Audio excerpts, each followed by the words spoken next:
Kapal ng snow guys. Pero hindi pa yan yung todo. Usually mas makapal pa dyan. Pero ito, first time na itong year na to.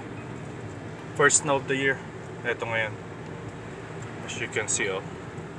So cancel na rin yung mga school. Wala nang school. Na-cancel na. Usually wala naman talagang pasok pa pala. Ayan.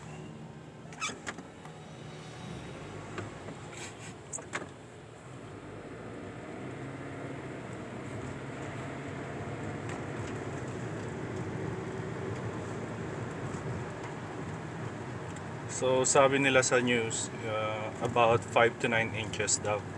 So far naman wala namang ganun kataas. Maybe in some area, pero dito sa Chicago hindi. Or sa area ko hindi. Baka sa ibang area lang. Yan oh. Ano lang yan, nakakabuisit lang yan, maglilinis ka ng kotse mo if you don't have a garage. Luckily meron akong garahe.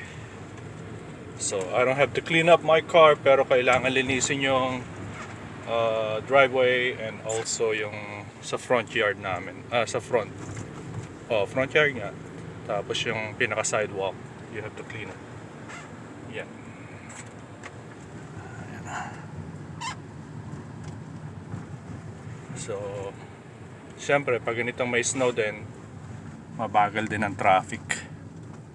Anyway guys, ito, short clip lang tayo. Thank you guys for watching.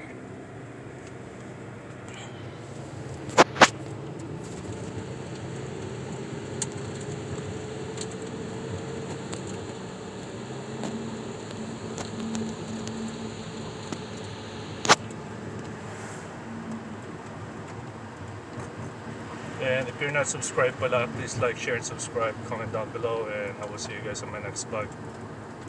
Supportahan natin, and shoutout sa The Hunters, Mendorigma TV, kay Harabas, Pamilya Salomon, and syempre sa ating mga katropa dyan sa mga kabahag natin, and shoutout na rin sa RDTV, Team Payaman USA, and also kay Amboy Kamisoy. So active pa rin naman yung mga channel nila. There you go guys. And syempre kay Kabayan Lifestyle and OFW Adventure TV. Ayan.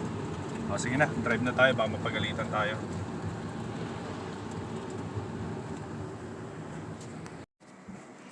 So tuloy na ang snow. And so far, eto, maliwanag na. Konti lang, drizzle. Sorry, the window's kind of dirty. Oh, that's the police. There you go. Oh, actually that's the highway right there.